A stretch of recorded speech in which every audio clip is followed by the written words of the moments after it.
Branding overview. The branding section of training is devoted to helping you create brands for yourself and for your company. The old thinking of being a real estate investor is just leverage the We Buy Houses brand and no need for other branding.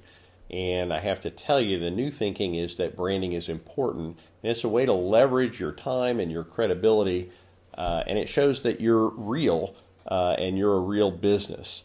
You're going to see as we go through this that branding makes money and deals come to you. It's 7 times more effective than non-branding, and you're going to understand more and more why as we go through all this. So what is branding anyway? Well, a brand is the personality that identifies a product, service, company, or person. So people describe a brand in terms of their thoughts, feelings, perceptions, images, experiences, beliefs, attitudes towards the product, service, company, or person, and how it relates to others. So your company is a brand, your product or service is a brand, you are a brand. And if you want to know what brand you are, the question you have to ask yourself is, what do people think when they think of me? You know, when you hear the name Phil Grove, what's your perception? That is the brand. Okay, some examples of brands for companies and for products and for services and for people. Coca-Cola, one of the best known brands in the world. Everybody knows what Coca-Cola is because everybody knows what Coca-Cola is. Most of the time when somebody wants a soda, they just say, I want a Coke. And that makes the business just come to them. Apple, biggest company in the world now. Tiffany. Tiffany is a brand, jewelry, etc. And the brand even has a color. What color is the Tiffany brand? You know, it's that kind of turquoise box. Especially the women, if they see that box, they know they got something nice like a diamond or gold from Tiffany. Heinz, right? What color? Red. Everybody is knowledgeable of Heinz and its ketchup, and it's red. Mercedes, right? Everybody recognizes the brand, the logo, and it means something. It means luxury. It means cars.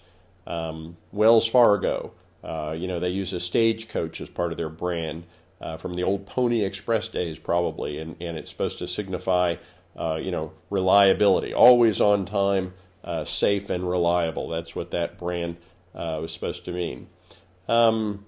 People are brands. Paris Hilton, right? Everybody's, as soon as they see her picture, has some preconceived notion about her. You've got feelings about her, good or bad. Donald Trump, right? Obama. As soon as you see Obama, that's a brand. And it's an interesting brand. Half the people love him, half the people hate him. Rosie O'Donnell, right? Steve Jobs. So those are all examples of people that are brands. And all people are brands. Some people are bigger brands than others. So why is branding important? Well, because the brand has power. And the brand has the power to bring money and deals to you. So let's talk about brand power for a few minutes and talk about, what does it mean for your brand to have power? So for example, I'll go through a little exercise with you. On a scale of 1 to 10, I want you to think in your head, how would you rate the importance of the following levels of brand power? So brand awareness, how important on a scale of 1 to 10 is it for people to be aware of your brand? How much is awareness going to bring business to you? And the answer that I would give is about a 1 out of 10. In other words, fame for fame's sake is not necessarily a good thing. You all know who Obama is, but only half of you want to vote for him. You all know who Paris Hilton is, but a lot of you would not want your son to marry her. So just because somebody is familiar with your brand doesn't mean they're necessarily going to be more or less likely to do business with you. Now, it's not a 0 out of 10, don't get me wrong. If you walked into a supermarket and you're looking for aluminum foil and there's 10 different brands and you've only heard of one of them, well, you'd probably buy that one over the other 9 brands just because you've heard of it. You're familiar with it, so it's worth a little bit, but not a whole lot. Better than brand awareness is really brand preference. You want people to prefer your brand over other people's brands. You want them to prefer to do business with you versus other people. So on a scale of 1 to 10, how would you rate the importance of brand preference? Think of the number in your head. I'd probably give it about a 3 out of 10. And the reason I'd only give it a 3 out of 10 is that it's great to have brand preference. So, for example, somebody walks into a restaurant and the waiter says, "What would you like to drink?" "I'd like a Coke." "Oh, I'm sorry, sir, we don't have Coke. How about a Pepsi?" Well, the truth is most people will say, "Okay, I'll take a Pepsi." So if they had both Coke and Pepsi, you'd get all the people that wanted Coke and asked for Coke. But if they didn't have Coke, you wouldn't get those people because they'd probably just go ahead and order the Pepsi. So brand preference is good. It's much better than just awareness, but it's not nearly as good as it could be, because what you really want is you want brand insistence. So brand insistence is when the guy sits in the restaurant and is asked you, "What do you want to drink?" He says, "I want a Coke." And the waiter says, "I'm sorry, we only have Pepsi." And then the guy comes back and says, "Well, I don't drink Pepsi. I only drink Coke. And that's what I want. I want a Coke. And if you don't get me a Coke or have Coke next time I come, I'm not sure I'm going to come back, or I'll just bring my own Coke." That's brand insistence. And on a scale of 1 to 10, I'd probably give brand insistence a 10. You're going to get 100% of the business from those people that insist on doing business with you versus anybody else. So think about your company. Think about yourself. You want your clients, your customers, to insist on doing business with you versus somebody else. There's actually one other level of brand power, though, and that's called brand advocacy. And a brand advocate customer is somebody who's not only insistent on doing business with you, but they're actually an advocate for you. I'll give you an example. I'm a brand advocate for Apple. I'm talking right now on an Apple computer. I've got several Apple computers. I've got my Apple iPhone sitting here. I've got my Apple iPad. I've got Apple everything. And I just love Apple. I used to use a PC. I can't stand the PC anymore. And when I see somebody using a PC, I might go up to them and say, life's too short to be using a PC. Apple's so much better. How can you do that to yourself? That's called a brand advocate. And on a scale of 1 to 10, that's worth a 12. And the reason that's worth more than 10 is because you get 100% of those people's business. Apple gets 100% of my business, and they even get some business from my friends who I might talk into using their product as well. So that's really powerful if you can get your customers to actually be advocates for you. So how do you grow your brand? How do you make your brand more powerful? How do you get people to become insistent on doing business with you, or even become advocates of you? And the answer is you need to provide your customers with what we call wow experiences. And I'll define that better in a minute. But every time you wow your customers, they become a little bit more insistent or bigger advocates for doing business with you. Apple wows me all the time. They wow me because my phone is really cool and it does all kinds of cool stuff. They wow me because my computer just never crashes, unlike all my PCs that crash. They wow me because when I ask somebody for technical help, if I need it, which isn't very often, they actually have people that will help you and solve your problem. They wow me because their computers are simple to use versus complex. They wow me because I don't have to be an IT guy instead of just a plain old user like I did when I was using the PC. You can see my advocacy shining through right here on this video.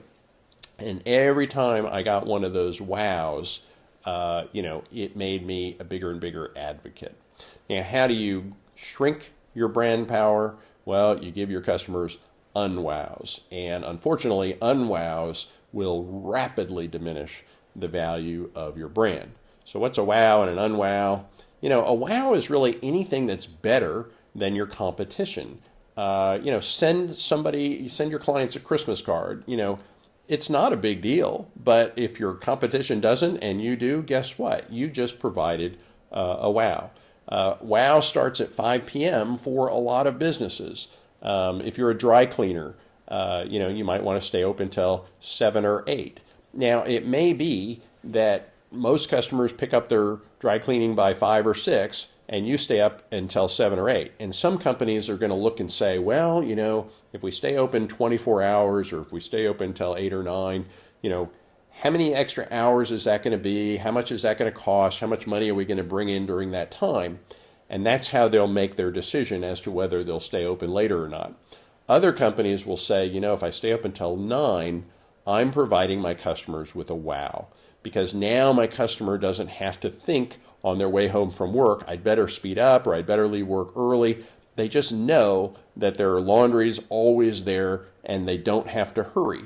And even if they only use that 9 o'clock or 8 o'clock or later service every once in a blue moon, the fact that they know it's there if they ever need it is a wow. And they're much more likely to do business with you and to continue doing business with you during the regular work hours because you provide them that option that their competition does not offer. Invite your customers to a special event. That's a wow. Anytime you give them an intimate touch or something unexpected. Anything unexpected, in fact, that's good is a wow. Now, unwows, well, what can I say? You know it when you get it, right? Unreturned phone calls, the runaround, a stupid customer service person.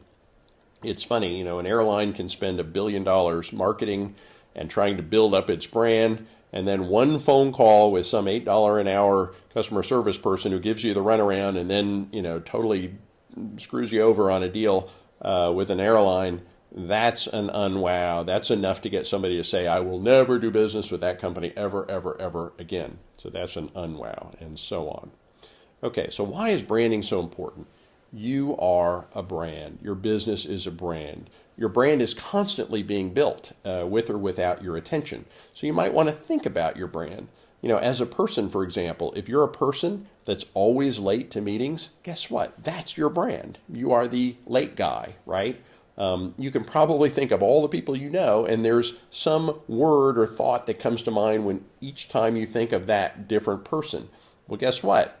There's a word or a thought that comes to mind when people think of you. What is that? Good branding makes deals and business come to you. That's the natural benefit of good branding. It costs 7 times more to get a new customer versus doing business with somebody that already knows you. Doing business with people that already know you, that's the low-hanging fruit. That's why branding is so important. Coca-Cola already spent billions of dollars on its brand. Now people order Coke automatically. And if Coke stopped advertising completely tomorrow, guess what?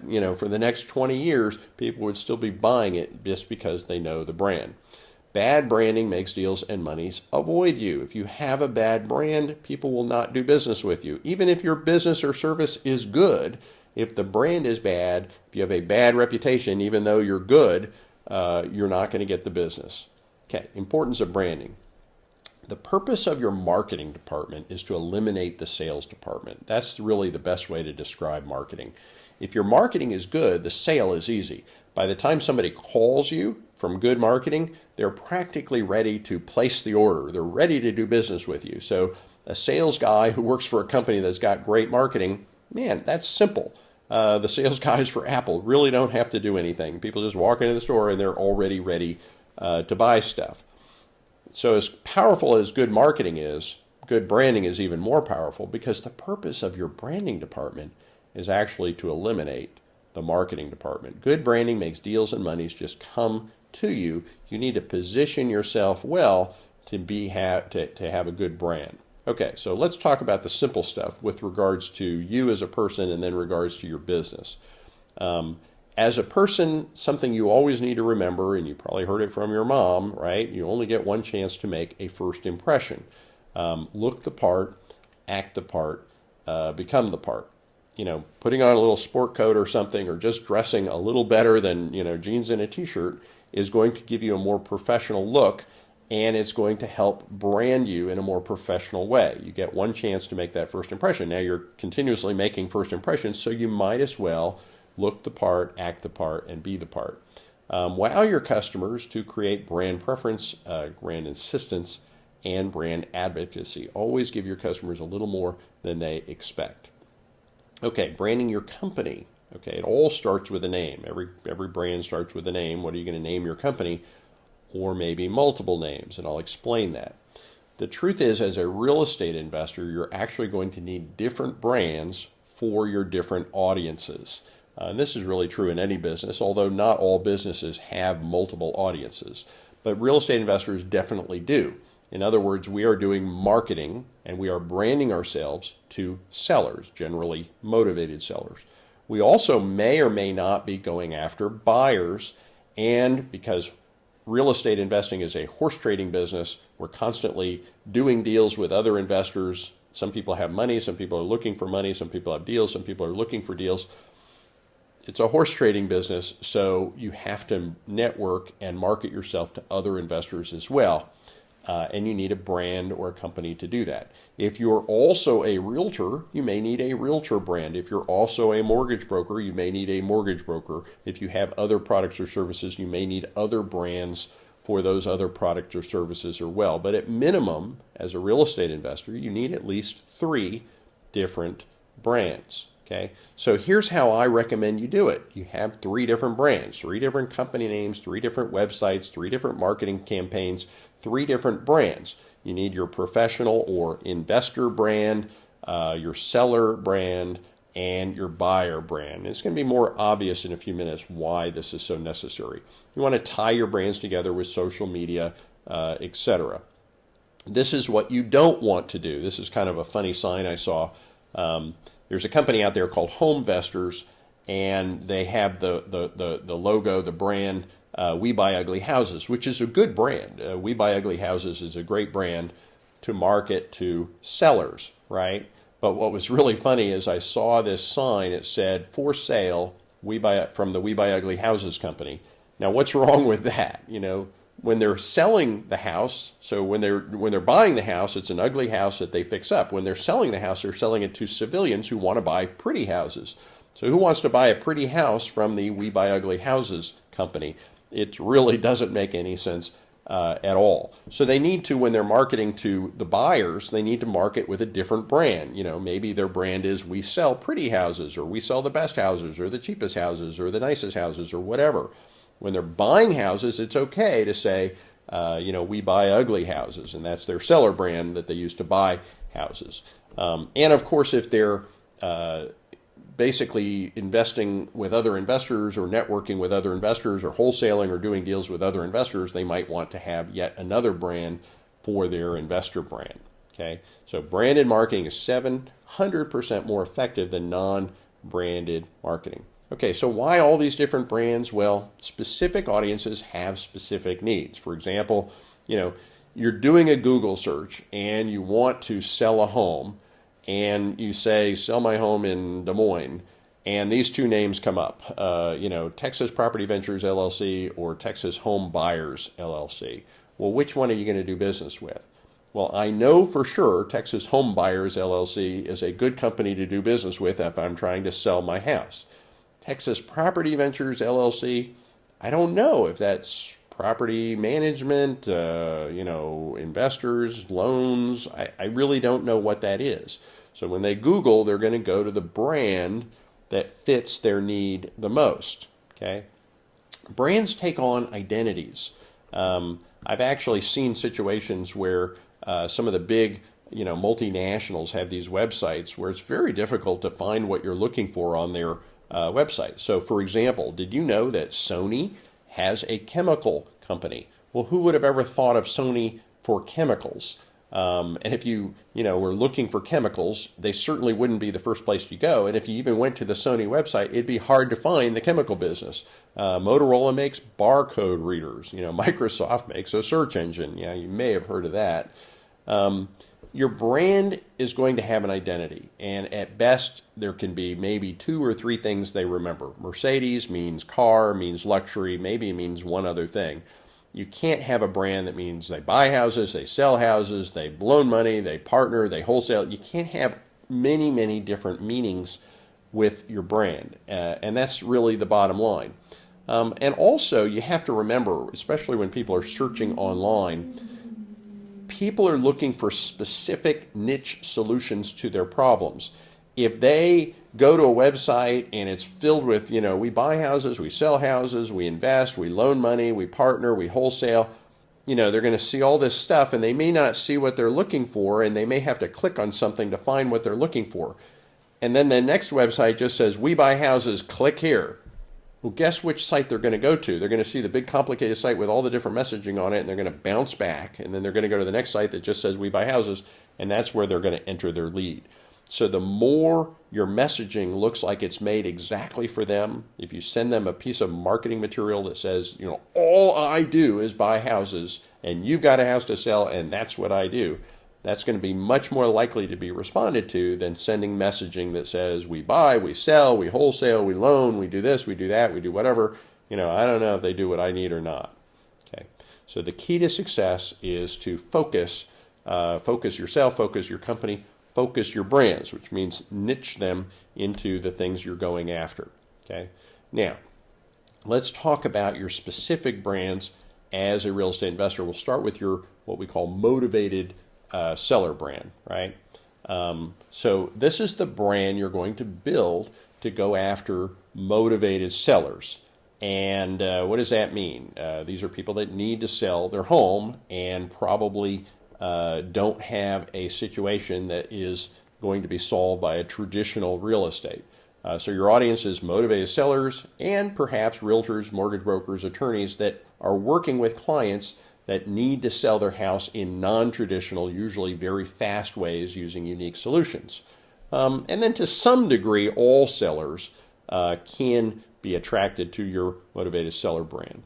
What does your target audience want? Generally, motivated sellers want to sell fast.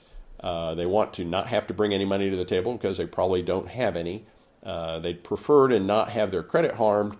And if possible, they'd like to make money as well. So obviously your marketing to this audience needs to have that messaging in it. Your service provides fast, no cost, no harm to your credit, and money when possible.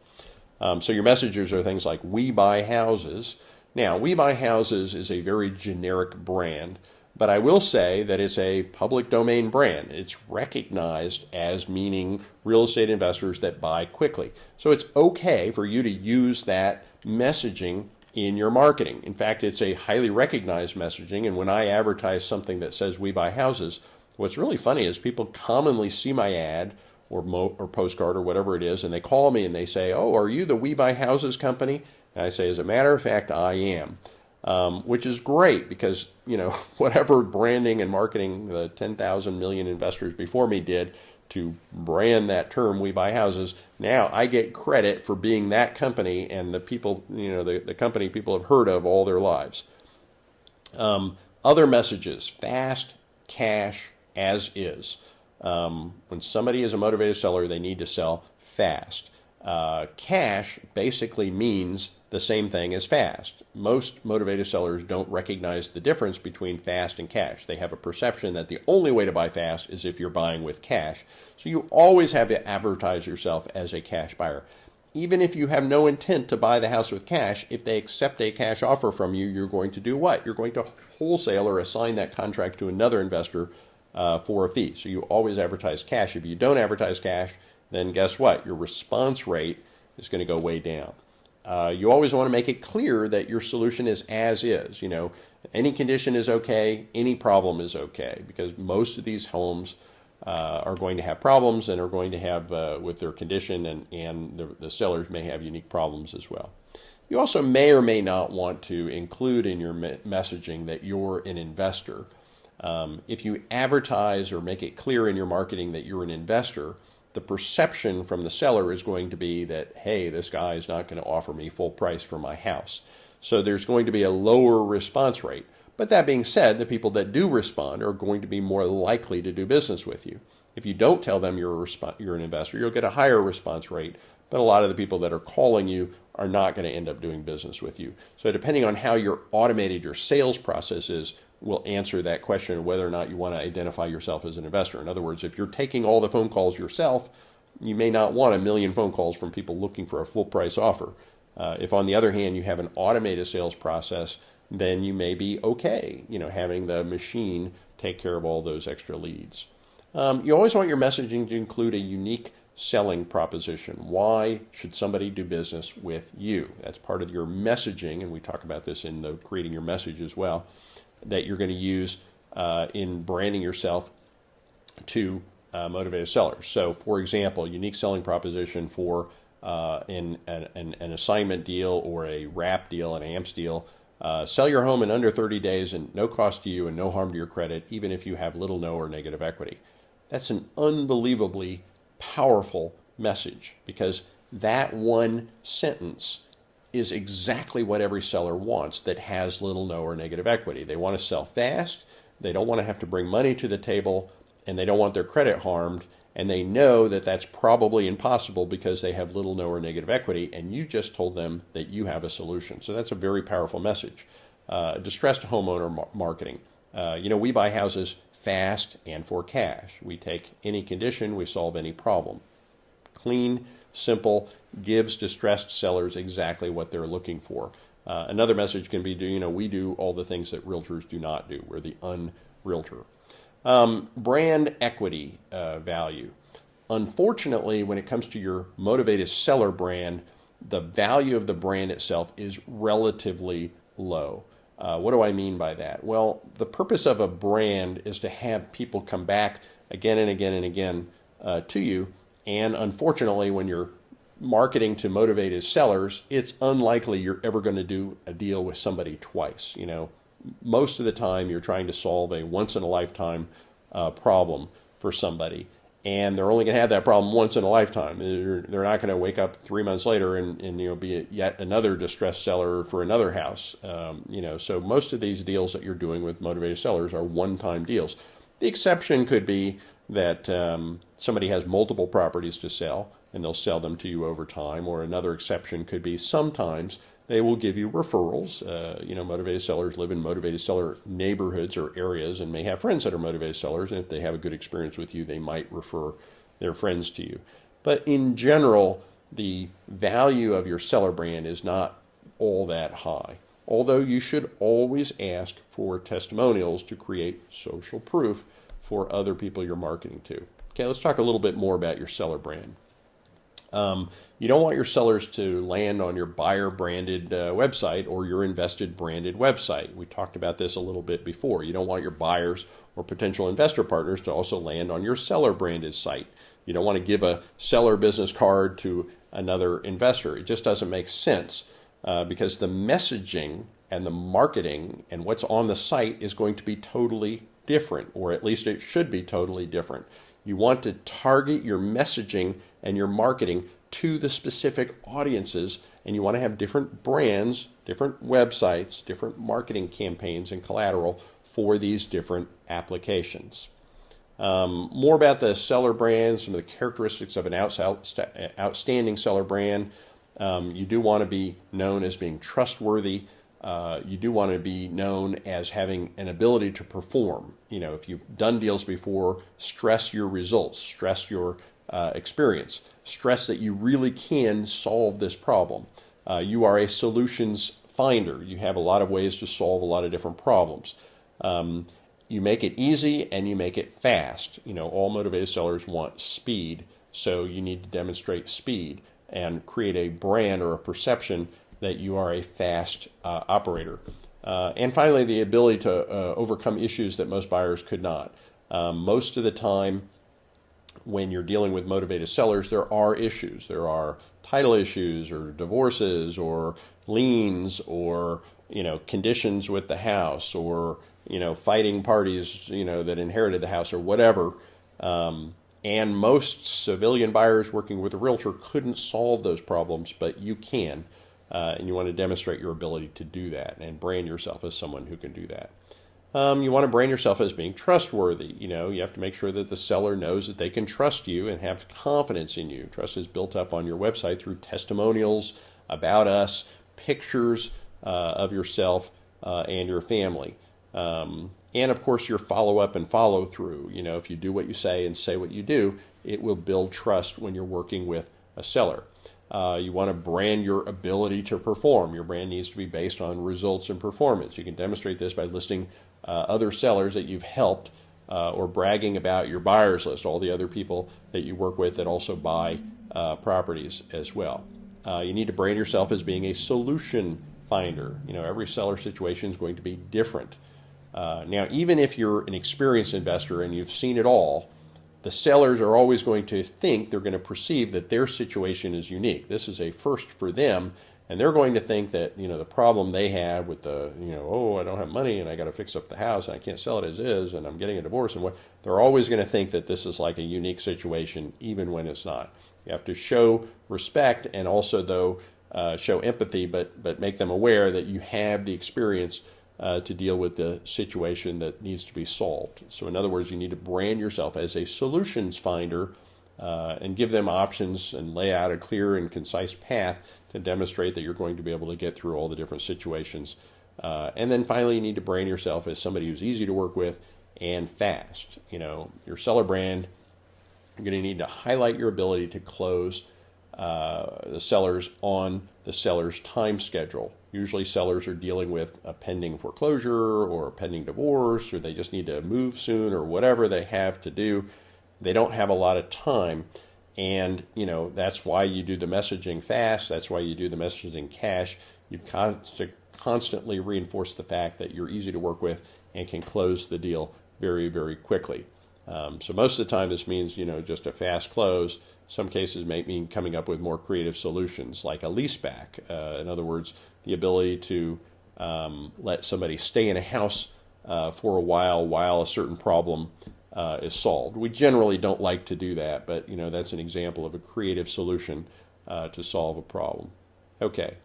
Ability to overcome issues is finally the last thing you've got to demonstrate as part of branding yourself to sellers. Many of the properties you buy will be distressed either because of the payments are behind or the condition is poor or both. As an investor, your seller brand, you're going to particularly consist of being able to work quickly, especially if the house is in a pre-foreclosure situation. We buy a lot of houses right before they get foreclosed on from the bank, very often by getting the owner to deed them over to us, and then we catch up the payments. We do equity partnering. You'll learn all these different things in the strategy section. But it's very common that we deal with that, and we make it very clear to the sellers that we can do this. We've done it before. We know exactly what to do to prevent the foreclosure, to buy the house as is, to solve all the problems, and to get the deal exactly done. So you're going to have to be able to take over and be able to take on renovation challenges that most conventional buyers cannot as well. In other words, very often houses that we buy from motivated sellers have conditions that are such that the house could not be sold as is to a conventional buyer with a conventional loan. Conventional loans only allow people to buy houses that are in perfect condition. And that's very often not the situation when you're dealing with motivated sellers. So a couple last tips for seller branding. On your seller marketing, you need to refer to your properties as houses or properties, not homes. Isn't that funny?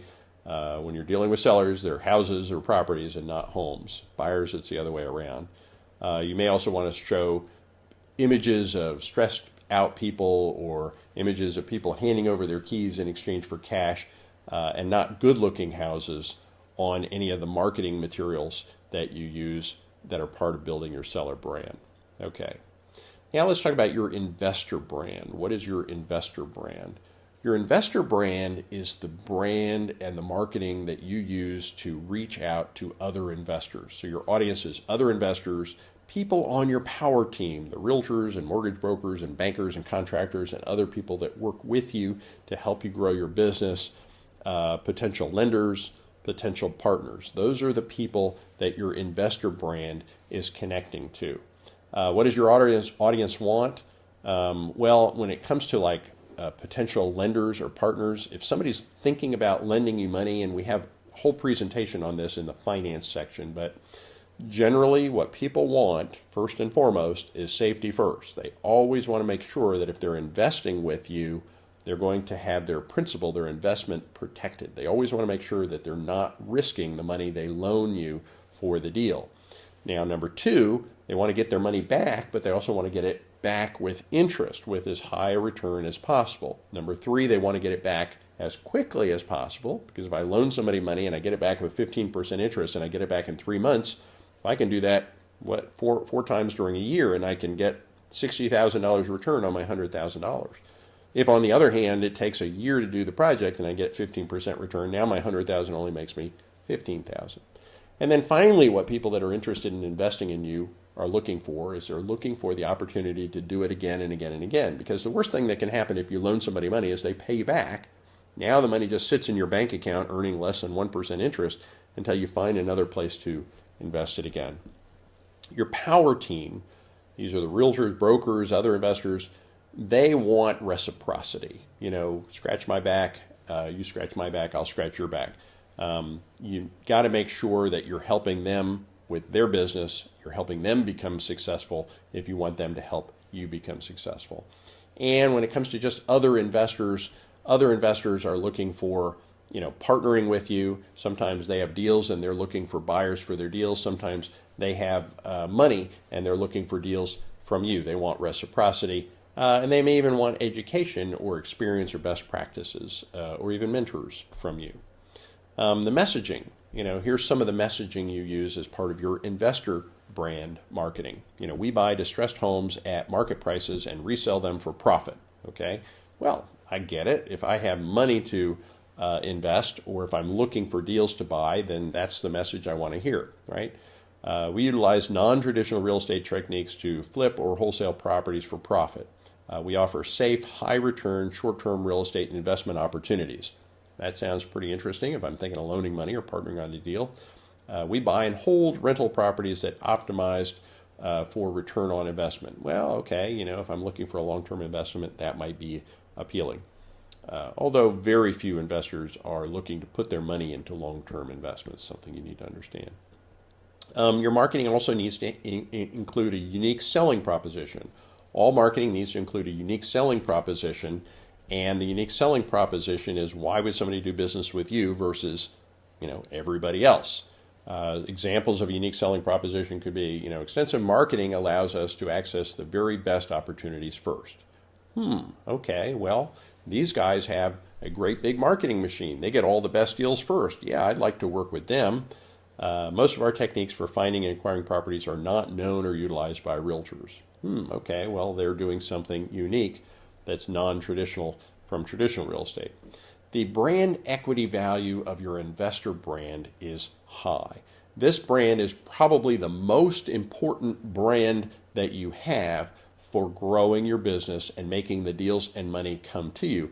Interestingly enough, this is the brand that most investors don't put any effort at all into, and it's the most important brand that they have.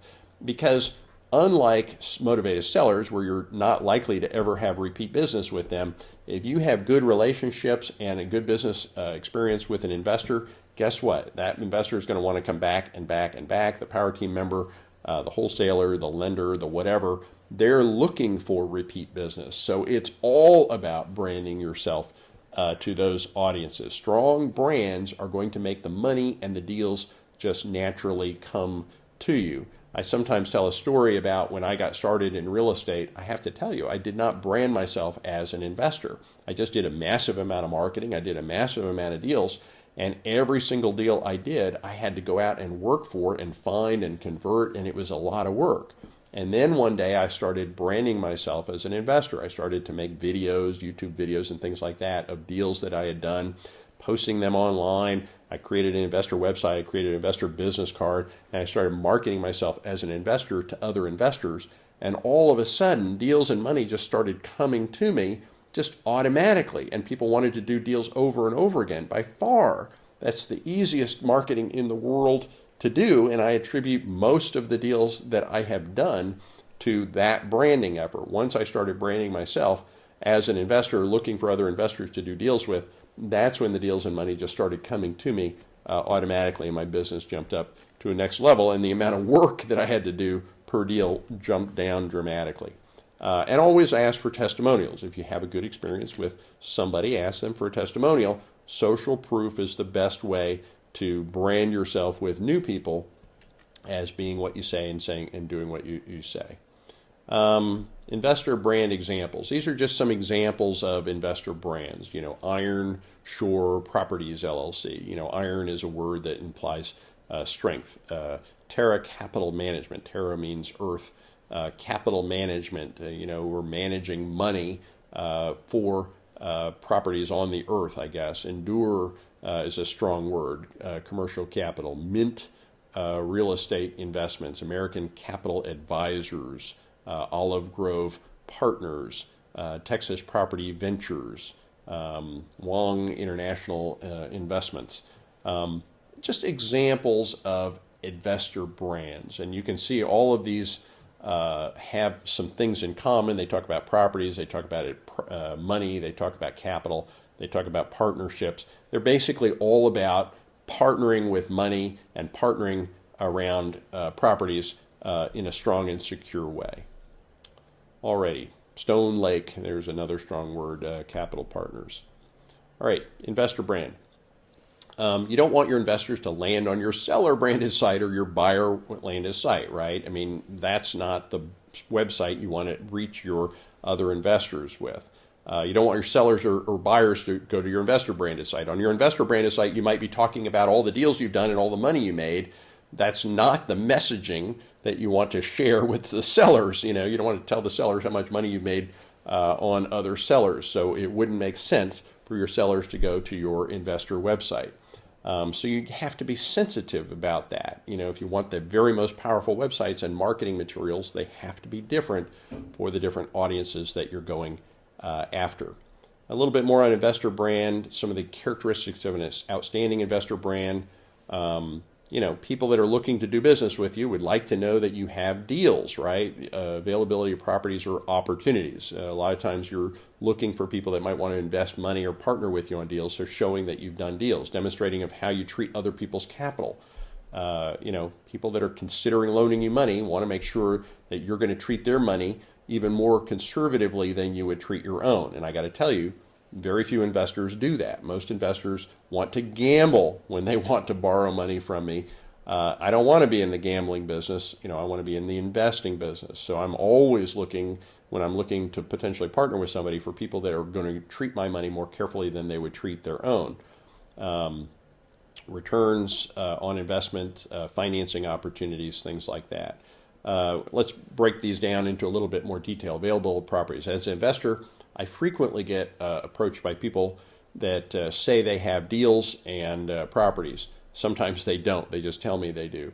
Nowadays, I don't even accept a meeting with people unless they have real deals on real properties. I'm not really interested in talking to somebody about deals they may get. I want to talk about real deals and real properties. And if you demonstrate the deals that you've done and the deals that you've sold, it's going to be a big deal to me in terms of establishing your credibility. It's going to be hard for me to believe, if you've never done a deal, that you're worthy of meeting with and talking to about partnering on a deal. Treatment of other people's money. Investors are going to be nervous about giving you money. Investors are nervous about giving anybody money. You have to demonstrate that you will treat their money more cautiously than you even treat your own. They're going to put their money in, and they need to know that they're going to get their money back first. Principal is always paid back first. So you put your money into a deal, the guy with the money always gets paid first, always before the investor who put the deal together. You don't even write a check to a contractor without verifying first. They want to make sure that the money is going to be managed very, very carefully. You're not going to just pay contractors unless all the work is done and is done right and it's managed very, very carefully. A sloppy investor will just, sloppily manage the money, and the money will disappear, and it's going to be the guy who put the money in the deal that gets screwed, and the guy who put the money in the deal has probably been screwed before, and that's why he's going to be super sensitive to this.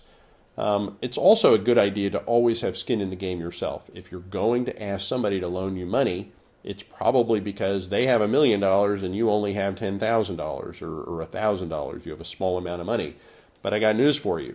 It's not the amount of money that matters, it's the amount of skin in the game. If you only have $1,000 to your name and you're asking me for a loan of $500,000, I might loan you the $500,000 if it's a really good deal, but I want you to put your $1,000 in because I want you to have skin in the game. I want to know that you're going to do whatever it takes to make sure that that deal, because that $1,000 or $10,000 to you is a lot, and you don't want to lose that money. So knowing that you put your money into the deal is going to make me more confident about putting my money into the deal. Okay, return or return on investment. Investors want to ensure that their initial capital is protected. After that, they want to get back as much money as possible. So protect principal first, get your money back first, and then get as much return as possible. If somebody's a passive investor, usually they'll be happy with maybe an 8 to 12% return. A passive investor means I just give you a check and you give me my money back with interest later on. I'm not really actively involved in the investment itself. An active investor, on the other hand, somebody who's a little more actively involved in the project, is probably going to want a 15% return or greater. They may even want half of the profit or more. That's pretty common with an active investor. Alrighty. Financing. Always look for opportunities to get the properties with financing. Properties are always going to look more attractive if they come with financing. Financing allows you to keep your powder dry. In other words, you can do more deals if the deals come with money. A lot of times when I buy properties, I say to the seller, and I'll give you your money after I fix the property up and sell it again. That way I'm buying the property with an IOU, and obviously I only need enough money now to fix the property up and resell it, and not necessarily enough money to actually buy the house up front. To the seller, the only difference is they get their money 3 months later. Maybe that's not a big deal for the seller, but it's a huge deal for me. So always look for financing, and if you can offer any kind of financing with the deals, it's going to make the deals much more attractive. May allow you to sell your properties for a little bit more if you can provide them with financing. A couple of other tips for investor branding. On your investor branded site, it's always a good idea to show a lot of deals and a lot of past deals that you've done. If you're just getting started, you can't do that. So you need to use the messaging. It talks about how you treat people's money and how, all the other messaging we talked about here. But as you do deals, you're going to want to include the deals and testimonials and stories in your marketing that you use on your investor branded website, etc. Every time I buy a house or sell a house now, well, not every time, but very often, I'll walk through the house with a little, flip phone or, my iPhone, and I'll make a video of the house. I just bought this house. This is Phil Grove here, and here's the house, and I bought it for this, and I've sold it for this. And I put it on my YouTube channel. And the point is that if somebody's doing a due diligence, thinking about doing business with me, they might Google me or look me up and look at some of the deals that I've done, and it proves that I'm a mover and a shaker. You also want to go through the analysis and due diligence training that's part of this program to be able to show that you know how to look at deals and analyze them very carefully before pulling the trigger. So it's going to be teaching you things about how you position deals with potentially people that want to do business with you, how you wholesale deals, how to create prospectuses, things like that. That'll be very useful training and very useful in helping you further understand how to brand yourself as an investor. Okay, and finally, let's talk about our buyer brand. Your buyer brand is actually the brand, website, marketing campaigns you use to talk to buyers. And most of the time, we buy wholesale and we sell retail. So most of the time as a real estate investor, when I sell a property, most of the time I just hire a realtor and I sell it through the MLS, unless I'm selling with owner financing. When I'm selling through the MLS, I don't really have a buyer brand. It's not so much me selling the house, it's the MLS selling the house and the realtor selling the house. But the only time that I generally personally directly work with buyers is when I'm doing things like lease options, wraps, mortgage assignments, etc. In other words, owner financing type of scenarios. Then I have a buyer brand and I'm working directly with buyers. So owner finance buyers, any buyers that may work through realtors. And sometimes I also get some branding to realtors and mortgage brokers and attorneys that have buyers that need non-traditional solutions, which usually means owner finance solutions. The messaging for my buyer brand, things like rent to own. We've discovered through a lot of testing that if you advertise rent to own, it's going to have a higher response rate than if you advertise seller financing. And even if you're offering seller financing, you might want to advertise rent to own simply because it has that higher response rate. And even though you're offering something a little different than you're advertising, when they call you, you can say, oh, well, congratulations, you actually qualify for our seller financing program. So you're actually giving them something better than what they asked for. And the reason the response rate is higher is a lot of people, when they see rent to own, they have a perception that anybody can rent to own. But for seller financing, the qualification for a loan might be a little more stringent. No bank financing needed is also a good message for your buyer brand. You need to have a unique selling proposition, like any marketing, right? No bank financing needed. That's a good, unique selling proposition that'll differentiate you from everybody else that is requiring bank financing, i.e. all realtors. We do what realtors cannot do. What does your target audience want? Buyers want a home, first and foremost. They want a place to live, right? Preferably, they'd like affordable terms. Something you always need to understand about buyers is most buyers buy on terms, not on price. It's not how much the house costs, it's how much they have to pay a month that they're looking at. That's a really key distinction that you need to understand. That's how they think. No credit check required. That's a big deal to people wanting owner financing, which is the majority of the buyers that are going to work directly with investors versus working with realtors. And they'd prefer to have minimal money down. Now, people in hell want iced tea. You don't always get what you want because you're going to prefer to get as much down as possible, but that's what they would prefer. The brand equity value for your buyer brand. I would say this is moderate. This is a medium equity value. You will do some repeat business with these buyers and with their friends. So you'll get some repeat business. You should always ask testimonials and referrals. And if you grow that brand, the brand can make money and deals come to you. Other comments on the buyer brand: you don't want your buyers to land on your seller site or your investor site, right? You don't want your buyers seeing all the money you make as a real estate investor on your investor site. You don't want your buyers to see, all your we buy houses messages, we buy ugly houses messages on your seller site. So you want to have a unique website. We build that for you with the REI Matcher, and you want to have unique marketing for your buyers, just like your investors and just like your sellers. Some characteristics of an outstanding buyer brand. Number one, first and foremost, buyers are looking for properties, so you want to show that you have properties available. If they go to your website and there's nothing there about properties, they're not going to stay. You also want to make sure you can convince them that you have an ability to overcome problems, usually credit, job history, down payment, things like that. Most buyers that work with investors are looking for the ability to buy a house without having to get conventional lending. If they could get conventional lending, they'd probably be working with a realtor and buying a house in the MLS because there's many more properties available there, but they're only available to conventional buyers. Wholesaler discounted properties can also be attractive, obviously, to buyers. Let's break those down in a little more detail. Availability of properties. Buyers can be a little flaky and non-committal. In order to keep one and keep them happy, you need to be able to show them properties. If you don't show them properties, they're going to go on to find somebody else that can show them properties. And by the way, it's not just about showing them properties online. It's important to actually contact them, talk to them on the phone, maybe even meet them in person and show them properties live and in person, or have your assistant do that.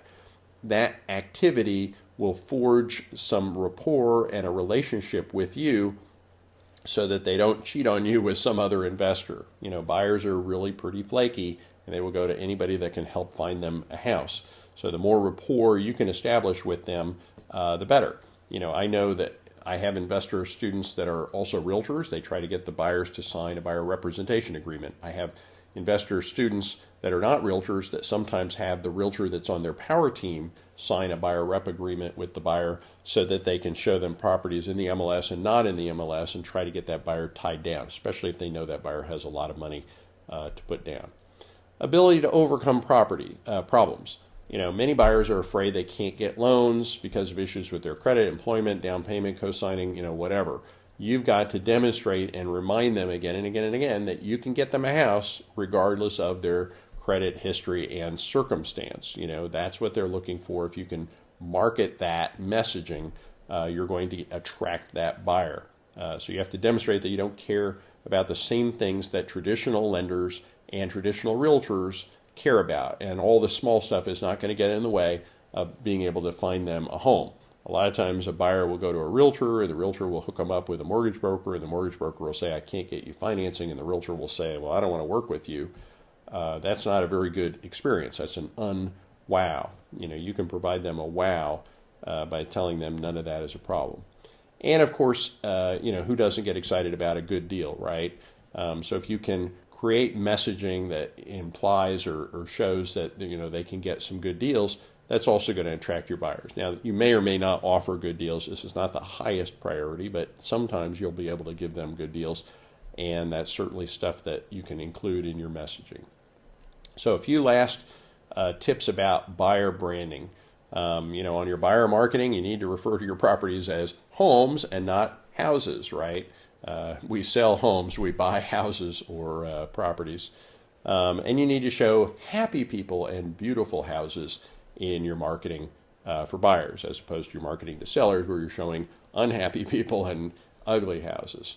Alrighty, let's talk for just a minute on brands and equity, and we go into more detail about this in the operations training. But I know that at this point, sometimes people get a little concerned about, well, you got all these different companies, brands, how does this all fit together? So I just want to very quickly explain how this stuff fits together. Most of the time, and again, in the operations section, we'll go into a lot more explanation about this. Most of the time, we tell people that eventually they should be doing business as an entity, like an LLC. Usually the entity that buys the property is the investor brand, or it could be your seller brand. But you can also use what are called DBAs, or doing business as, for your other brands. And it's much simpler and less expensive than having to set up multiple LLCs. So again, there's going to be a lot more detail on this in the operations training, but let me just very briefly explain. If you're concerned about having to set up a lot of different companies and entities, it's really not that complex at all. My advice to you, to keep it really simple, is just create one company, whatever that brand is, Capital Partners LLC. The easiest, fastest thing for most people to do is just to have a single company that's an LLC. And then you get the corresponding website, capitalpartnersllc.com. Then what I want you to do is create your two other brands, your buyer brand and your seller brand, and just make those DBAs, doing business as, in other words, other names for your investor brand, that underlying LLC. So in other words, you have three different names all doing business as the same company. You only have one company, but you're doing business as this name, and this name to this audience, and this audience. So I'll give you a quick example. Capital Partners of America LP.com. That's one of my investor brands. I have Centex Rent to Own as a buyer brand. I have another buyer brand called LoansForTheRestOfUs.com as a buyer brand. I have TheWeBuyHouses.com as a seller brand. I also have Hippie Hollow Homes as a seller brand and Fast Cash for Keys as a seller brand. They all redirect to that same brand. So I have these different companies that are all doing business as DBAs for that one entity. And it's okay to have, if you want to, you can create different entities for these different companies, or it's okay also to have some of these companies as DBAs doing business as other companies. And finally, let's talk for just one last minute about kind of naming your entities. And I know this is something that a lot of people get really hung up about, so I just wanted to give you a couple minutes of advice on coming up with names for your companies and brands. Here's the top 10 ways to get a name for your company. Just come up with a name, do it yourself, ask your friends, get wasted.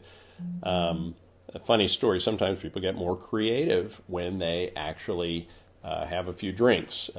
We have a company called Hippie Hollow Homes. If you're in Central Texas, it's kind of an inside joke, and you really get it's a funny name for a company, for a seller brand. And it's a very memorable name, and we came up with that name after having a few too many glasses of wine at dinner one night. Call a board meeting, right? Have a group of advisors give you a suggestion. Use a machine. There are a number of tools online that can help you come up with names for a company. Have a contest. Invite a bunch of your friends or social media friends to vote on different names or ideas, or nominate different names or ideas. Steal something. Sometimes the best names have already been invented by other people, maybe even in other industries, and you'll be able to copy names or ideas or variations of names or ideas by looking at what other people have done. Ask a kindergartner, there is no scientific process for coming up with a really good name. And because of that, people have tried everything under the sun. Sometimes the best name in the world is to ask a kindergartner who may not speak really perfectly and may have a different way of thinking and may come up with something absolutely ingenious. Always make sure you have an available URL. You always want your website to be the same name as your company and not a variation. So sometimes it's easier to actually check names by checking for the availability of the website first. Finally, you can actually hire a company to come up with a name. There are companies that do this professionally. I will say I've personally hired companies, especially in my corporate background, and we paid them a lot of money, and they came up with really crappy names. So they're clearly, even the professionals are not very good at coming up with names. Some top naming mistakes, number one, getting a committee involved in your decision. Sometimes you come up with a consensus. Here's a perfect example. We came up with a name for a product at Motorola called Altavec. It was a really stupid name that was developed by a committee. And it's funny, too, because we sold the technology to Apple Computer, and Steve Jobs instantly renamed the same product the Velocity Engine, and there's a guy who knows a lot about naming and branding. What a genius he was. And he came up in about 2 minutes with a much better name that a whole committee came up with in a lot of time. Employing the train wreck method of creating a name. Sometimes people combine different words to make a new word, like QualiServe. That's a dumb name. Using words that are so plain they never really stand out or have much significance, like General Motors. There's a brilliant brand name, right? Taking the Atlas approach and using a map to name your company. We originally named one of our companies Love Austin Homes. We grew outside of Austin, had to change the name to Love American Homes. Turning your name into a cliche, Apex Investments, Pinnacle Partners, be careful to use overused metaphors. Making your business name so obscure that customers will never know what it even means. I worked for a little company called Legerity, and it ended up being about the stupidest name anybody had ever come up with for a high-tech company. Sorry, guys. But it had like 3 things that were wrong with the name. Number 1, it was hard to pronounce. Number 2, it had no meaning at all in English. And number 3, it was French. So never come up with a hard to pronounce, meaningless in English French word for your company name, and you'll be ahead of the game. Finally, taking the Campbell's Soup approach to selecting a name. Don't go for the misspelled names on purpose. Sometimes people will purposely come up with a company name where they'll put a letter backwards or misspell a name on purpose. Choosing the wrong name and then refusing to change it. This is probably the biggest issue. Speed of execution. Do your best you can to quickly give yourself a name and then come up with the perfect name later on. In fact, I'll even call that mistake number 10 and 9, taking too long to come up with a name. One of my jobs in teaching you is to help you overcome the obstacles that many go through when they are building their real estate investing business or taking it to the next level. One of the most common mistakes I see is people get really hung up about names, and they spend weeks, maybe months, trying to come up with the perfect name. I'm going to give you an assignment. You've got 45 minutes and not a second longer to come up with your buyer brand, seller brand, and investor brand. Just come up with the best name that you can. I gave you some neat ideas and tips. You got 45 minutes or less. Just go through an exercise, brainstorm as best you can, maybe have a glass of wine, and write down those 3 names. I guarantee that if I gave you a week or a month or a year, you probably wouldn't do any better than having 45 minutes. That's the way this works. There is no process. More time does not guarantee better results. So spend 45 minutes, come up with your 3 names, write them down, and go with it. Now, for the next year, when you're drinking wine or taking a shower or riding your bike or doing whatever you do, if you come up with a better name, great, switch it. You've got a year to come up with a better name, switch it. And don't be afraid, like number 8 says, to switch it when you come up with something better, especially if it's in the first year or 2. But speed of execution is so much more important than the name. The point is, if you're getting started, you're not going to have any brand equity in the name anyway for quite a while. So don't worry. You need to get something fast. You need to get the websites built. You need to start doing the marketing. You need speed of execution. And then later on, if you come up with a better name, great. That's way, way, way, way, way better than the guy who spends forever coming up with the name and then, maybe 3 deals behind where they could have been had they just taken my advice and come up with the name quickly and then changed it later on when and if they come up with something better. So, top naming mistakes, and that all is branding. And throughout the rest of the branding presentations, we're going to talk about branding exercises for new investors, branding things that are needed by intermediate investors, and branding that is needed by advanced investors. And by learning more and more about branding yourself and your business, this is going to be one of the most transformational and important concepts that really takes your business to the highest level. So I do want you to go ahead and pay attention to those training presentations. Thank you.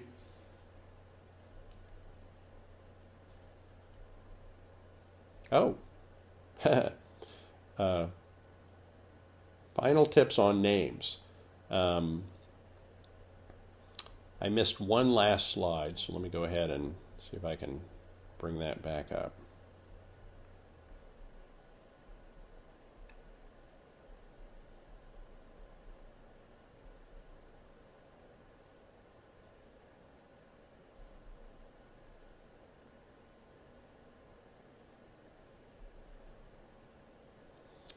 And one last slide, final tips on names.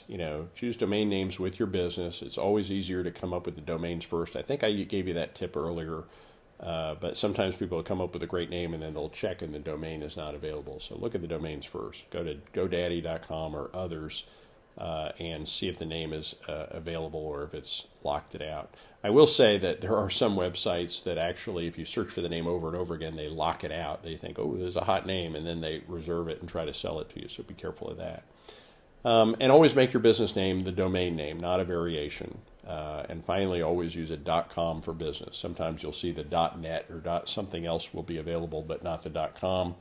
Guess what? If you're going to go to the effort of building a brand and building a company, you want to make sure you own the .com for that company. You don't want to go build an important company and then somebody else owns the .com and then they'll try to take your brand over from you. So that's it. Enjoy the rest of the branding presentations.